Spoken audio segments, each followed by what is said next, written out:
So here we go, the Smash Brothers documentary. Where I first heard about this was I saw a YouTube video of a pilot episode, which was basically based on the Game Over chapter in my history of a Smasher. So here's an exclusive PM sent to me on August 31st, 2011 by Samox. Nice little bit of history here. So it reads, "Hello Chillin', off the bat, let me tell you, you're a writer. It was your History of a Smasher account that really inspired me in this project. I think you'll notice some similarities between your telling of Game Over and this pilot episode. My name is Travis Beauchamp, and this is why I'm messaging you." Now, this is the link to the pilot episode that I'm talking about, but unfortunately, it does not actually contain, it's no longer private, or it's no longer public, the video. So I don't know if that video is out there on YouTube anywhere, but I really want to see it again because it was really funny. Basically, if you guys haven't seen History of a Smasher, it'd be a good background to read as well. Obviously, I'm not going to like read through it on my stream or anything, but it'd be good to check out for background also. And he took the Game Over chapter and told it through a video, but he hired actors that weren't actually there to be the players telling the story in like the interviews, just to give it that documentary feel.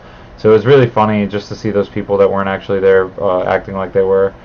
But to continue in this PM, we are producing this series with the help of as many Smashers who are interested in seeing it come to life. Then he talks about his Kickstarter, which unfortunately I think the first one wasn't successful. Of course, he still ended up making the documentary, so shout out to Samox, aka Travis Beauchamp, for continuing on anyway. And of course I responded very favorably. Let me start by saying I watched your vid and I was really impressed. Coincidentally, Azen and Mild were here watching it with me, and we were all given kind of a nostalgia trip because of it. It's true. For some reason, Azen and my brother happened to be there, and we were just watching it and cracking up at at how funny it was, just to see this told from like people who weren't actually there. I guess just mainly what made it funny. So yeah, I basically told him, I'm ready to do whatever to help you and assist you, and the rest is pretty much history. Samox Travis took his sweet time with the documentary, but I'm really glad he did that because it ended up so good because of it. He really put a lot of effort into making sure he had all the background story and all the interviews that he could get to make it really, an amazing documentary. So I'm gonna go into the first episode here in just a second. What up? What's up? I'm 25. Dark Knight, yeah, the Amiibo giveaway is for subs only. What up, Whiskey? Oh, word. What up, Majid? Majid?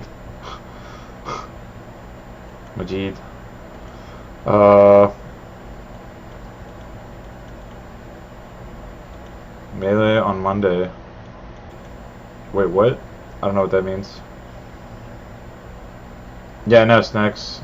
I'm finally old. I used to always be the baby of the community, which I'll go into here. So again, guys, I'm just going to go through the episode and pause wherever necessary to add whatever I feel like adding. Subscribers, I will gladly, if you have any specific questions about whatever we're watching, subs, you can certainly ask during the episode. As far as non-subs, I might not answer your questions as thoroughly or at all, because there might be a lot of questions. So, oh man, get it together, Allison. What up, Necrid? No, I'm actually, my Wii U did not arrive yet, so I probably won't be streaming Smash 4 tonight. After this reviewing, I'm going to go through, I think, 2 episodes tonight. Shout out to the shirt, by the way. Definitely going to see that episode. Oh, nice! Sub hype! Shout out to Grand Optimist for subbing. And we are 1 away from the Amiibo giveaway, so that'll very likely happen tonight as well. That's awesome to hear, Ted Green. Yeah, I think I'll have a lot of good background info to provide on the doc. Sub hype. Okay, guys, I'm gonna go ahead and get started. This is episode 1 called "Show Me Your Moves."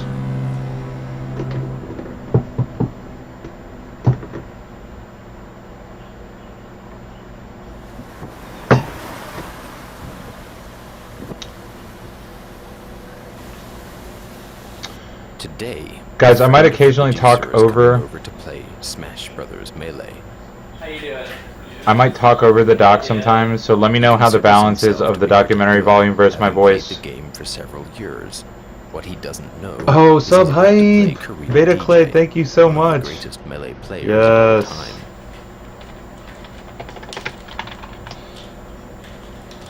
Okay, I will do the amiibo giveaway too right after this episode, guys. Each player has so anyone else who subs by then will also be eligible. All subs are eligible except for the guy that won the first amiibo giveaway. 3 on purpose. Oh, Fox is so awesome. Okay, I tried balancing the levels, the audio levels. So excited to play Let me this know game again. if that's better. Now he will try. Now he will try.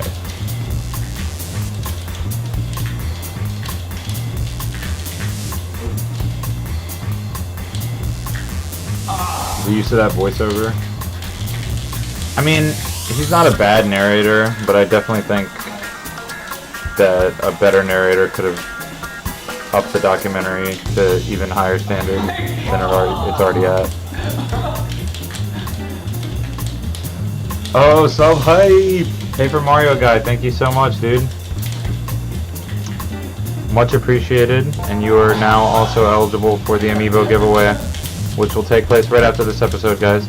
I like this part. He gets all serious after laughing. He's like, alright, I can't lose though. I'm not about to get come back on. Game. I want to introduce you to Korean DJ, who is one of the greatest Smash Brothers players of all time. KDJ then invited the cameraman to fight.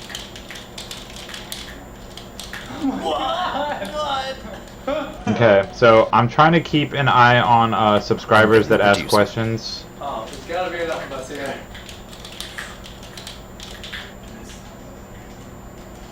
Oh! Oh my god! By the way, if you guys haven't met Travis, aka Samox, the guy that made the documentary, he's super chill and cool. And so precise, like, he's a really nice guy, super down to earth. No match. This is about a game that was never designed to be played at a competitive level. Young Chu and the people who discovered doesn't look that much just different. How far the game could Damn, go. young Azen looks a lot different. Well, I've never heard your name before, so go suck a dick. Tons of people behind me just screaming. He goes there ready to die. It's so funny that that's the first clip of Wyatt in the whole thing. This is about the 7 What up, Settle? greatest players who, in their time... What do I think of the way he says melee? Puts a lot of emphasis on it. You want me to rep Smash, like, as a whole? Yeah. The whole thing? The whole thing. Oh yeah, this cliffhanger is great. John Salty Snacks presents A Brief History of Smash. It was the turn of the century and everyone was bored. Bored, that is, until Masahiro Sakurai invented a brilliant new way to legally feature children. Super Smash Bros. Melee for Nintendo GameCube. You've seen this documentary 13 times? Wow. This is only the 3rd time I'm watching it, actually. When Smash Brothers Melee was released, it was intended to be a party game. Something your family could play together. Mars Attacks, I don't think he was talking about anyone specific. I think he was just talking about, like, how we had that mentality towards scrubs. Characters most people would recognize. Donkey Kong. Mario. Wife has the nicest teeth. Random, but fair. Bowser. Word. What up, Jacob Crater? Thanks for the follow, man. You would recognize. Captain Falcon. Sheik. Marth. What happened to PC Chris? He's basically out of the Smash community. He's just living life now. Can't blame him. The game itself was unique in a world of 2D fighters. I liked that it was easy to pick up. Like Street Fighter, you had to know shit combos. This game, you could just play and have fun. There's just a fluidity. Did they add that online to normal PM? 2D fighters don't have. Not to say 2D fighters are bad or anything. Disclaimer. You know, other games you got Nice charge disclaimer. moves, Milk tea. quarter circles. Smash, you make up your own Beta Clay, combos. I actually went over that a little bit earlier. Samox like PM'd me a on sandbox Smashboards fighting and said he was like inspired by my history of a Smasher, and he wanted to interview me and It's like, stuff. shit, there are combos in this too. And it's actually a lot broader, I guess, than most fighting games, because it isn't just memorizing inputs. You have to think a lot more. Judge where people are going. Dude, I'll Everybody's definitely play like, some Street Fighter with you It's going soon. up. It's supposed to go the other way, and then they die. Yeah, it's confusing. My favorite episode? Percentage. It's not at all like any other. It's hard to say. When you get hit or when things hit you or like when you fall or whatever, your percentage goes up. And that means This is a pretty good that the next time explanation someone hits by you, this you girl roll who I've never over. seen in my life before. And then when you go far enough that you leave the box that is the stage, because every stage is really a box, then you die. I think my favorite episode is probably 2, just because I can. It evokes the most nostalgia for me. You can kill people at 0%. It brings back the most good memories. You just play it really smart and trick them into doing something. Has Wolf changed Whereas much in other fighting 3.5? games, Not you that can't much. really have that small tactical advantage. Like you have to kind of chip away at them constantly. Out of 649 GameCube games, Melee was by a wide margin the most popular. But despite the insistence that it should be a casual experience, a few players saw it as much more than that, and they took it to another level. Well, I mean, I first picked up the game when it came out, obviously. I was there waiting in line at, I guess it would have been Best Buy, and brought it back and played all the challenges, you know, one by one, event mode. Fell in love instantly. It was brilliant. It was even better than 64, which I also played all the time with my friends. It was fantastic, and I've been playing it for a couple of years when we found out about tournaments, that they hosted tournaments for the game. Oh, he's the best.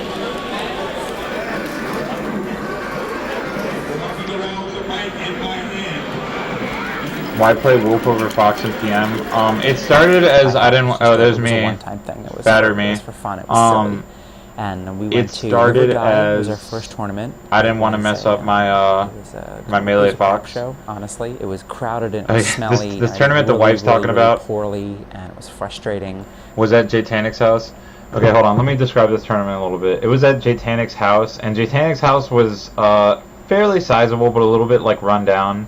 And basically, there was like way more people than we expected to show up. I think there was like 50 to 60 people, and we were just not like we had like 3 rooms set up. Like it was just crowded and awful, and like that's why wife just kind of craps on it here. That was it.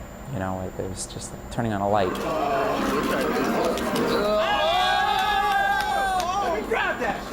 We were trash, just trash compared to these people, and that was very exciting for us. Once I realized where I wife was still on the commentates. spectrum of this game, how far down I was, that the training started right Grand away. Optimist. I think Isaiah definitely would have been the best player at one point if he tried in singles. I don't know about currently or anything, like still, but this little tech skill segment is funny. This is Samus. Besides being a robot bounty hunter, she is also an accomplished dancer. By jumping Necrid, me and wife were fairly close, but not super close. Into a slide, actually, speeding up her combos and increasing her movement options. I was cooler with she husband. still cannot do the robot. Husband's my homie. That's all for now. See you next time. The shirt I'm wearing, I got it from Voyage Esports. I don't know if it's for sale. Dashing and other advanced techniques to speed up the game to the point where it basically got ridiculous. Most people. Do I think Isaiah was better than Ken? Yes. 6 or 7 Trying Isaiah, I think, was better than roughly Ken. about the same as professional StarCraft. It kind of broke the boundaries that people expected to see in Smash. How did I hear about wave dashing? A topic on Smashboards. It's actually, it's well documented.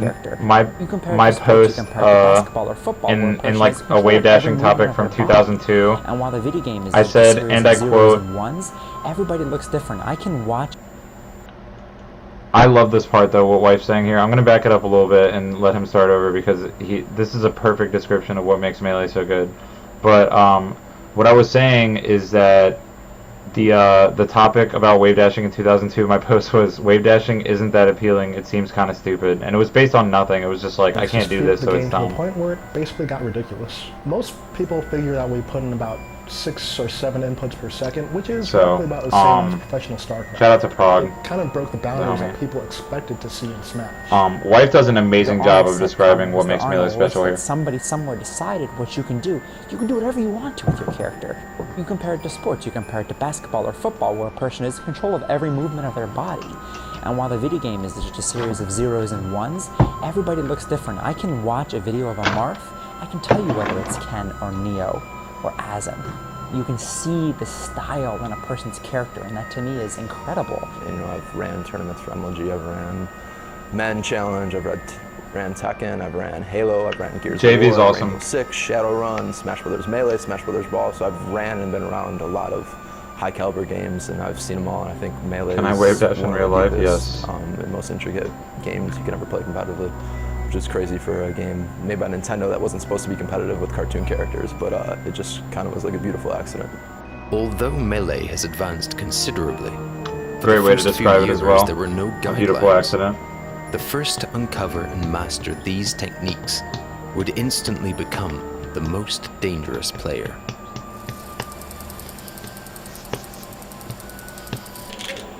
Did you just call him Chris? East Coast. Holy shit. Coming. No, oh! It's not cool. Come on, Azen. Cool with the game.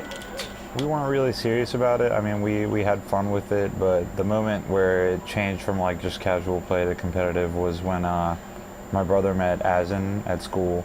The biggest thing about him that I've gotten so over fat. now, which I guess is why I didn't start with it, but it's just the fact that he's like freakishly good at video games. Like he just has Yeah, this Dark knack Knight. for Although I was being never able to figure a game super out friends and with apply the Isaiah, best like super tactics close with him, immediately. but This we're still old cool. school MMORPG And I'm called still close with the Brawl. other two. He was like top 2 ranked, he said, in the PvP servers of that worldwide Pokemon Puzzle League. Top scores in almost every mode. It was also just different genres. I mean, you got an MMO, you got a fighting game, and then you got a puzzle game, like, and he's just nailing like all 3 genres.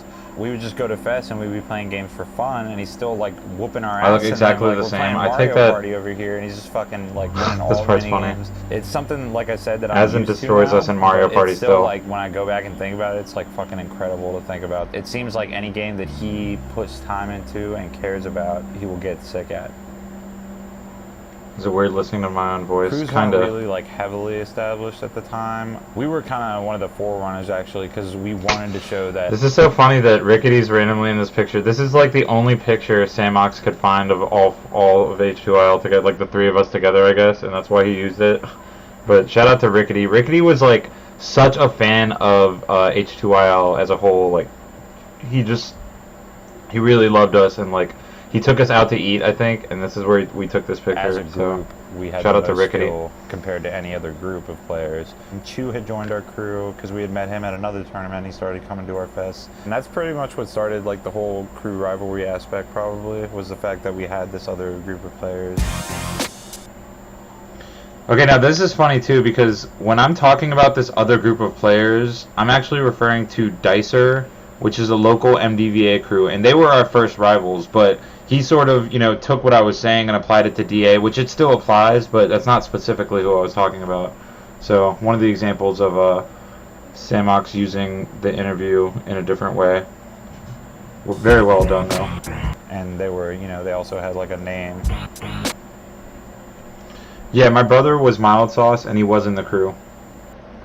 Azen just didn't want to do an interview, ZX7, unfortunately.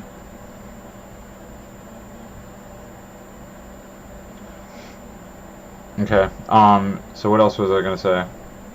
Oh yeah, my brother is Mild, and he's currently, he works at a bank. He's worked there for a long ass time. He's got his shit together.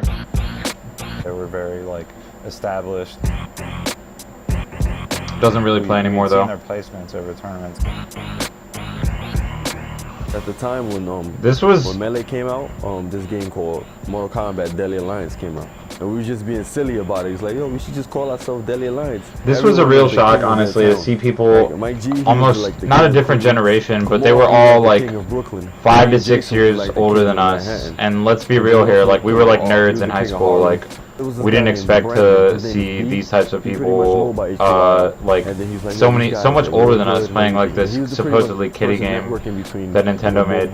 He's just like, yeah, they're all like 20-year-old dudes from like the Bronx, and we're like, wow, like. I was like, yo, forget this, man. We're gonna go over there. What do I do for a living? I'm currently in We're school, just like these high school so kids I'm Smash unemployed. Brothers, and like, these are like fucking 20-year-old like inner city people just like bringing out like hardcore trash talk. Wes got so mad about. I was just trying to imply that like they were so much different than us. I wasn't trying to say anything like. This motherfucker Wes that goes to these tournaments, he's a fucking badass. We was talking smack to each other, you know. We actually meet, and the next thing you know, Azen, he's pretty much beating my whole. Little bit, Seekin. That whole night, Not gonna Azen lie. was like wrecking them, but they actually beat the rest of our crew for, you know, overall. It was funny. He was even beating Dave with like Pichu. Cause he would do like gimmicks, like just throwing you off the ledge and just. I remember this. Azen beating Dave with Pichu. So funny. He would just do stuff like that to Dave, and Dave was like, "Oh, Azen's too good. I can't beat him." Cause that's how Dave is. Like, once a player is good and starts beating him, he starts like sucking their balls or whatever you want to call it. And the thing that Azen had over us at the time is because he knew about L canceling before us, so he was able to do moves like, you know, L cancel. Yeah, Azen's Ganondorf was absurd in 2002. We actually thought it was his best character. This is a funny story. Azen in 2002 or maybe 2003 had a ladder for the rest of us, like, to play all his characters from worst to best in a row, and you can't move on until you beat a character at least once. And he had a little piece of paper that he kept track of how many times you lost to each character. My Fox took the Azen challenge ladder, and the 26th ranked character dead last was Pichu. It took me almost 50 tries to get past Pichu on Azen's challenge ladder. It was so lame.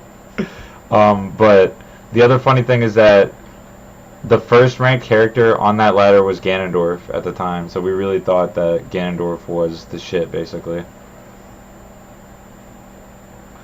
I'm willing to talk about the Leffen money match, just not during the episode, so I'll talk about it after people are asking about it. With his smart play and technical mastery, Azen had emerged as the best player on the East Coast. But across the country, a battle was brewing for best in the Golden State. Tournament go. Everyone, dude, I'm not even lying. It took me almost 50 tries against this Pichu. I was bad, dude. I was bad. How were me and Wes? Wes actually had my number for the first couple years, from like 2003 to 2004 or so. He beat me, but then after that he kind of fell off pretty hard, and since then I haven't lost to him. Tiny Boss, yeah, I know that.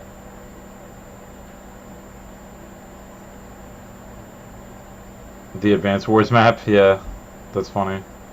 What was Wes's Samus spike? Look at the history of a Smasher thread really for the answer to that. National tournament series we ever had in our community. Azen still hasn't watched the documentary, to my knowledge. Tournaments in his house, and you know, it'd be some setups on the middle floor, some setups on the bottom floor, and everyone would sleep there. Like, this guy would just house anyone that would fly in from anywhere or drive in from anywhere. He would give you a place to stay. Shout out to Matt Deasy. I saw Matt Deasy at CEO this year for the first time in 8 years, 9 years maybe. It was crazy, like just absolutely outside bananas. in his backyard, and it was like, I don't know, like Woodstock of gaming or something. Where like all these people would show up. And Wes doesn't really play anymore, at least Melee. House him for a weekend just to throw Smash tournaments. Vociferous, you know, was a guy who played Sheik back then and was just the strongest player. Like, he had won tournament goes the first couple of them. By default, he was, you know, considered the best player in the nation. I think we kind of had, not an arrogant community, but like we definitely knew we were really good at what we did. And the first story about Ken is like, you know, this guy like randomly posts that he won a GameStop tournament or some random tournament and he can't be beat in this game.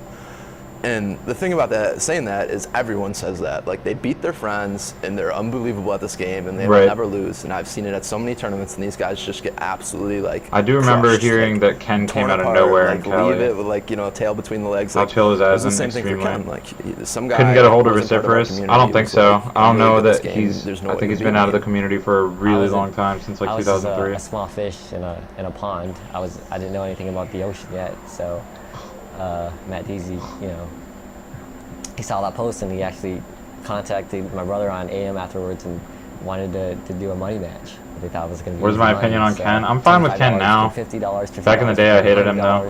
And then eventually I came to $200 House tournaments in today's community, to tell you the honest truth, I would hope they're getting rarer. And I still money matched them. But drove down I like mean, if that's the only venue available, I don't blame you. Vociferous first. He was like doing all these advanced techniques, like way down. Yeah, Vociferous was pretty dominant in Cali. I was like, how he did was. you do that? AIM. Shout out to AIM. I still have AIM installed on my computer for some reason. I ended up beating Vociferous. Matt Deasy and Vociferous' ace it was priceless. It was funny thing because Matt Deasy's like, oh, okay, I guess I'm next. And Matt Deasy would pick Corneria and then run to the one side of the chip and just constantly spam lasers at me, and I couldn't hit him. Every single time I approached 300 viewer hype. Thanks to everyone who's watching. I realized like I had to adapt to that. So I found out that once I grabbed Matt Deasy, he wasn't able to run. So once I grabbed him, I was able to hit him. I asked him, I'm like, I beat you guys. Aren't you guys the best? I beat you guys. Does it not make me the best now? And Matt Deasy said, no. Just because you beat us in a money match doesn't make you the best. You have to win TG4. I host TG4. You have to win that. That's what makes you the best. So I was like, oh, okay. I guess I'll have to go to TG4 and win that. I love this song. I don't know about underground tournaments. You know, I thought it was going to be like EVO where they hosted it like, you know, at a auditorium or something. There's like stages and whatnot, but it was hosted at Matt Deasy's house. Like I saw these smashers, he was housing like most of them, so they were like, I saw him sleep on the ground, and I was like walking in there, I'm like trying to avoid smashers. They've heard of me, like Matt Deasy and Vociferous were telling people about me, like how, you know, how I was, so they wanted to see it. I tore through the whole entire tournament.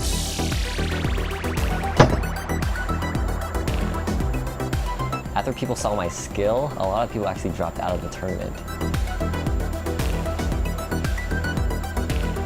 Video's a little quiet. The hype was like almost gone. It was like the last match of the day. Let me know how the balance is now, guys. I turned the video up a little more.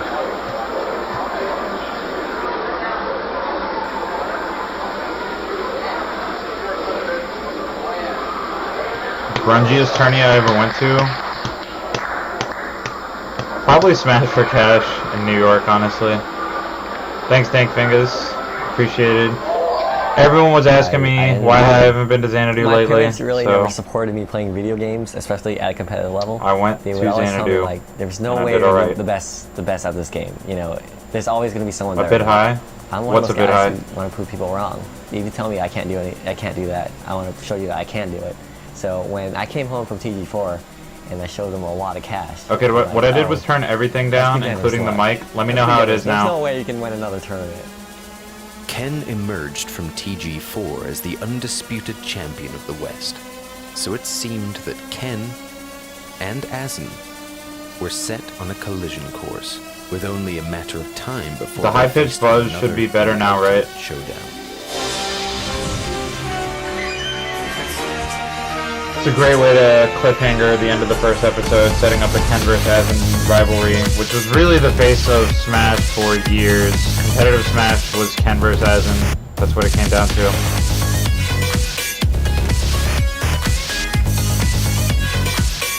Xanadu's in Baltimore.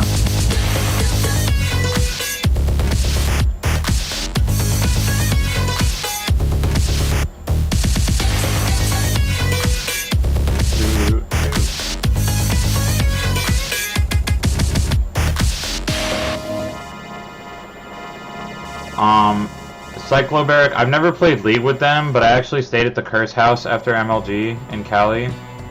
And today's winner is Dr. Peepee. Come on. It was very ugly, but he won, and he won. I stayed at the Curse House and I played PM with them. Quas is actually pretty damn good at PM, surprisingly. So, but I don't really play League, so I'd embarrass myself playing with them, I'm sure. Revenge. I love that cliffhanger. Wanted revenge.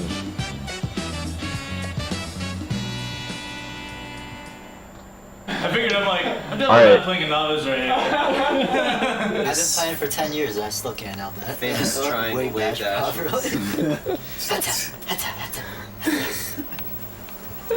He just goes straight. Yeah, I go up and down. That's why people I think get so tight if I beat them. Yeah, that's why He's so chill. I miss that dude.